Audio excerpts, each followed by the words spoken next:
का सिलसिला आगे बढ़ाएंगे। अभिषेक, ओवर टू यू। शुक्रिया स्वप्निल आपका 5 मिनट में 25 खबरें बताने के लिए। चलिए अब रुख करते हैं अगली खबर की ओर, और खबर ये सीकर के माउंट आबू से है। आपको बता दें कि एक वीडियो सोशल मीडिया पर इन दिनों वायरल हो रहा है, और आपको बता दें कि इसमें वीडियो जो वायरल हो रहा है ये माउंट आबू का है, जिसमें पुलिस वाले एक पर्यटक को पकड़कर बुरी तरह से पीट रहे हैं। वीडियो में भी ये दिख रहा है, पुलिस एक शख्स के हाथ पैर पकड़कर उठाकर ले जा रही है, और एक पुलिस वाला डंडे से पीछे से पर्यटक को पीट रहा है। स्थानीय लोगों के मुताबिक पर्यटक ने शराब पी रखी थी और नशे में पुलिस वालों से भिड़ गया। उसके बाद पुलिस उसे काबू में कर उठाकर थाने ले गई।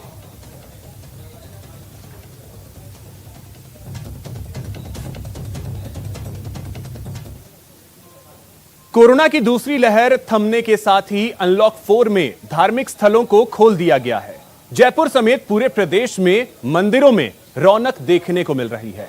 हालांकि अभी धार्मिक स्थलों को खोलने में कुछ बंदिशें भी हैं, लेकिन 2.5 महीने बाद मंदिर खुलने के साथ ही भक्तों का जोश हाई है।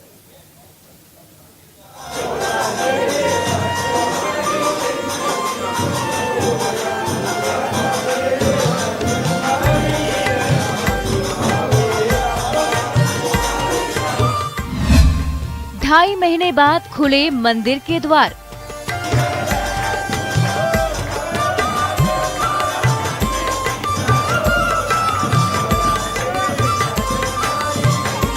कोरोना संक्रमण की रफ्तार कम होने के साथ ही राज्य सरकार ने अनलॉक 3.0 गाइडलाइन लागू कर दी, और इसी के तहत अब धार्मिक स्थलों को भी खोल दिया गया है। मैं इस समय उदयपुर संभाग के प्रसिद्ध चित्तौड़गढ़ जिले के सांवलिया सेठ। लगातार दूसरे साल कोरोना ने भक्त और भगवान के बीच दूरियां बनाई। महीनों के इंतजार के बाद जब भक्तों को भगवान के दर्शन का मौका मिला, तो थोड़ी देर के लिए कोरोना का खौफ भी मिटता नजर आया। भक्त तो सुबह 4 बजे से ही आ रहे हैं जी, और सेवा चल रही है ठाकुर जी की। कोविड प्रोटोकॉल की पालना करवाई जा रही है, मास्क लगवाया जा रहा है, लोगों से भीड़ भाड़ का ध्यान रखा जा रहा है। बिल्कुल भीड़ भाड़ का ध्यान रखा जा रहा है, मास्क लगा रखा है। और वैसे बाबा मृत्युंजय है, बाबा तो मालिक है, बाबा तो सर्वोपरि है इनके। आपने भी खुद ने मास्क नहीं लगा रखा? नहीं, मैंने मास्क लगा रखा है, लेकिन अब यहाँ बैठते हैं तो मास्क की आपने कहा तो मैं लगा लेता हूँ। बाकी ये मृत्युंजय है, इसकी मास्क की जरूरत नहीं पड़ती है। ये दृश्य है जयपुर के प्रसिद्ध तारकेश्वर मंदिर का। सोमवार के दिन यूं भी यहाँ भक्तों का रेला रहता है, लेकिन लॉकडाउन खुलने के बाद अब भक्तों के लिए ये सोमवार खास हो गया। तो कुछ ऐसा ही हाल जयपुर के आराध्य गोविंद जी के मंदिर का भी रहा। इसमें दर्शनों का समय सुबह 7:45 बजे से लेकर 11:30 बजे तक निरंतर खुले रहेंगे। सायंकाल के दर्शन ग्वाल से शयन तक एवं मंगला की झांकी अभी दर्शनार्थियों के लिए प्रवेश निषेध रहेगा। काफी भक्तों को इसकी आस्था थी, मंदिर खुले, भक्त लोग आ रहे हैं, दर्शन कर रहे हैं, दर्शन लाभ उठा रहे हैं। कोविड प्रोटोकॉल की पालना कर रहे हैं पूरी तरह है जी, कोविड प्रोटोकॉल की पालना कर रहे हैं सभी लोग? बिल्कुल कर रहे हैं साहब, प्रार्थना कर रहे हैं भगवान से, और यही दूर कर रहा है इस चीज को। मंदिर प्रशासन ने सरकार की कोरोना गाइडलाइंस के पालन की पूरी व्यवस्था की है, लेकिन भक्तों के आगे किसकी चलती है? मंदिर ने अपने सेवागिर भी लगा दिए हैं, स्वयंसेवक भी लगा दिए हैं, परंतु अब ठाकुर जी के सामने सबकी भावना, सबको भाव आ जाता है। ये भी बहुत एक परेशानी का काम है, मुश्किल का काम है कि उनकी भावनाओं को किस तरीके से नियंत्रित करके दर्शन भी हो सके और कोरोना की गाइडलाइन की भी पालना हो सके। अब आपको लिए चलते हैं मरुधरा के एक और प्रसिद्ध मंदिर सांवलिया सेठ के दरबार में। उदयपुर के इस खास मंदिर में भी अनलॉक 4 में भक्तों की भारी भीड़ उमड़ी है। जैसे ही भक्तों को जानकारी मिली कि मंदिर खुला है, उसी के साथ में हजारों की तादाद में श्रद्धालु सांवलिया सेठ मंदिर में पहुंचने लगे, क्योंकि इस मंदिर में राजस्थान, गुजरात, महाराष्ट्र के अलावा देश के कई राज्यों के जो लोग हैं वो विशेष आस्था रखते हैं। राजस्थान के साथ ही दूर दराज के राज्यों में भी सांवलिया सेठ के भक्त हैं, और इसलिए मंदिर प्रशासन ने कोरोना प्रोटोकॉल को लेकर पूरा इंतजाम किया है। पूरा सैनिटाइज किया हुआ है मंदिर, और मुख्य द्वार से यहाँ तक एक नहीं है, सभी बड़ी व्यवस्था के हिसाब से एक गोले के अंदर अनुसार आ रहे हैं आदमी, और पूरा कोरोना तो उसका गाइडलाइन का है, पूरी पालना की जा रही है। हमारे यहाँ मंदिर में 500 कर्मचारी हैं, कोई यहाँ व्यवस्था की किसी बात की कमी नहीं है। कोरोना की दूसरी लहर ने भक्तों को मंदिर से दूर किया, लेकिन अनलॉक 4 में धार्मिक स्थलों को खोलने की इजाजत मिली तो भक्त भगवान के दर्शन करने पहुंचने लगे। लेकिन आस्था के साथ ही भक्तों को खुद और साथ के लोगों का भी ख्याल रखना है। कोरोना प्रोटोकॉल का पालन करते हुए ही भगवान के दर्शन करें। जयपुर से सचिन कुमार के साथ कपिल श्रीमाली, न्यूज़ 18 राजस्थान, उदयपुर।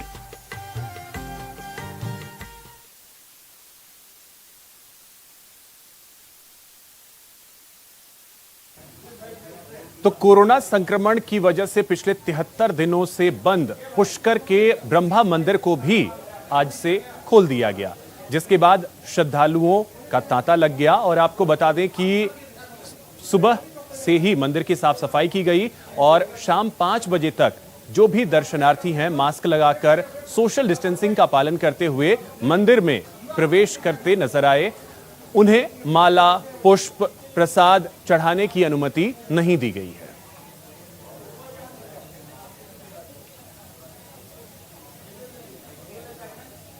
द्वारा जारी गाइडलाइन की अनुपालना में सैनिटाइजर, मास्क और सोशल डिस्टेंस की दूरी का ध्यान रखते हुए मंदिर की व्यवस्थाएं की गई है।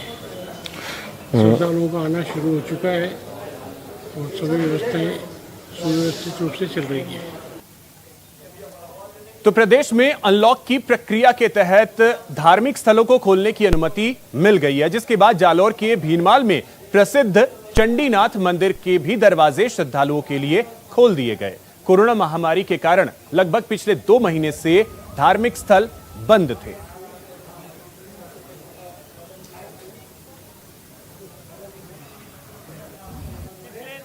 लगातार राज्य के मंदिरों के ताले थे। कोरोना काल की वजह से सरकार की ओर से अब नई गाइडलाइन आ चुकी है। आज से मंदिर है वो खुल चुके हैं। ऐसे में इक्का दुक्का श्रद्धालु जरूर है मंदिरों में दर्शन करने के लिए पहुंच रहे हैं। अभी तो मंदिर आज से खुले हैं और पब्लिक इक्का दुक्का आती है और चालू है वैक्सीन लगाना। वैक्सीन लगाते हैं, पब्लिक वैक्सीन लगा के आ रहे हैं। और किस तरीके के निर्देश है कि क्या सावधानी रखनी है श्रद्धालु? सावधानी ये है कि भाई मास्क लगा के रखो और दूरी रखें और सोशल डिस्टेंस रखें।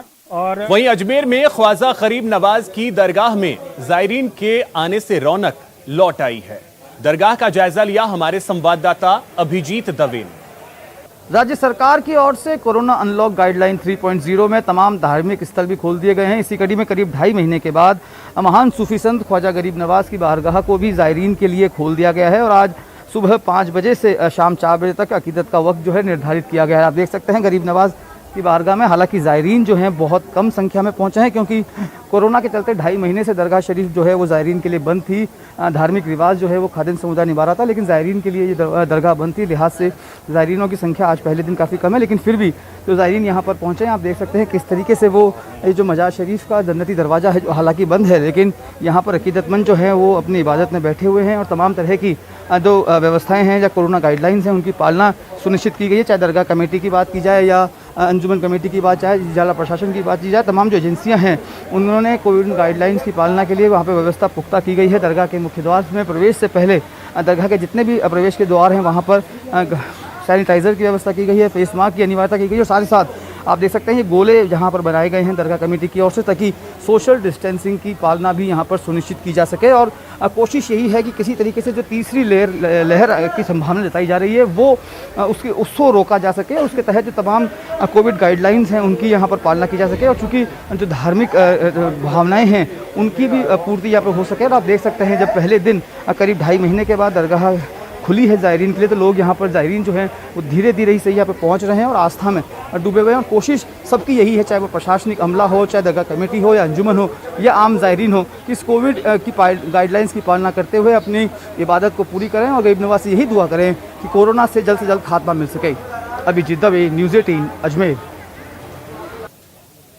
बैडमिंटन स्टार साइना नेहवाल पिछले कुछ दिनों से मरुधरा में हैं। यहां उन्होंने अपने पति के साथ न केवल ऐतिहासिक धरोहरों का दीदार किया बल्कि यहां के लजीज व्यंजनों का भी लुत्फ उठाया। बैडमिंटन स्टार के फुर्सत भरे पल, चित्तौड़गढ़ दुर्ग चांद बावड़ी का दीदार, झालाना लिपर्ड सफारी का आनंद, लेक सिटी में साइना का रोमांटिक अंदाज। जी हां, बैडमिंटन स्टार साइना नेहवाल अपने पति पारुपल्ली कश्यप संग मरुधरा की सैर पर आईं और यहां के ऐतिहासिक धरोहरों और कुदरती खूबसूरती में जैसे खो सी गई। तभी तो वो हर खूबसूरत लम्हे को अपनी यादों में समेटने लगी। साइना ने हर उस इलाके का दीदार किया जो मरुधरा को विशेष बनाता है। साइना और उनके पति ने लेपर्ड सफारी का मजा लिया। वो दुर्ग के दीदार को भी गईं, लेकिन लेक सिटी में साइना का रोमांटिक अंदाज नजर आया। साइना नेहवाल ने अपने मरुधरा दर्शन की शुरुआत जयपुर से की। वो जयपुर के झालाना लेपर्ड सफारी का मजा उठाने पहुंची। झालाना के अलग अलग जोन में घूमने के बाद साइना सफारी के इंटरप्रिटेशन सेंटर में पहुंची, जहां लगे रेयर लेपर्ड फोटोग्राफ को देखा। इस दौरान साइना को जयपुर के जाने माने wild life photographer Surendra Singh Chauhan ने अपनी बुक झालाना भी गिफ्ट की। इसके बाद साइना चित्तौड़गढ़ दुर्ग का दीदार करने पहुंची। अपने पति संग 3 घंटे तक दुर्ग के कुंभा महल, पद्मिनी महल, विजय स्तंभ समेत दुर्ग के हर हिस्से में घूमे, दुर्ग के इतिहास के बारे में जानकारी ली और हां, साइना दुर्ग में सेल्फी लेना नहीं भूली। बात दुनिया की सबसे गहरी बावड़ी की हो तो साइना भला उसका दीदार करना भला कैसे भूलती। जी हां, साइना दौसा के आभानेरी गांव में दुनिया की सबसे गहरी चांद बावड़ी को देखने पहुंची। 13 मंजिल वाली इस बावड़ी की सीढ़ियों पर अपने पति संग तस्वीरें ली। साइना सफर करते हुए लेक सिटी पहुंची। यहां साइना रोमांटिक अंदाज में नजर आई। अपने पति के साथ पिछोला झील के बीच बनी लेक पैलेस में कैंडल लाइट डिनर किया, बोटिंग की और झीलों की खूबसूरती का लुत्फ उठाया। Bureau report, news 18 Rajasthan. तो इसी के साथ इस बुलेटिन में फिलहाल इतना ही। नमस्कार।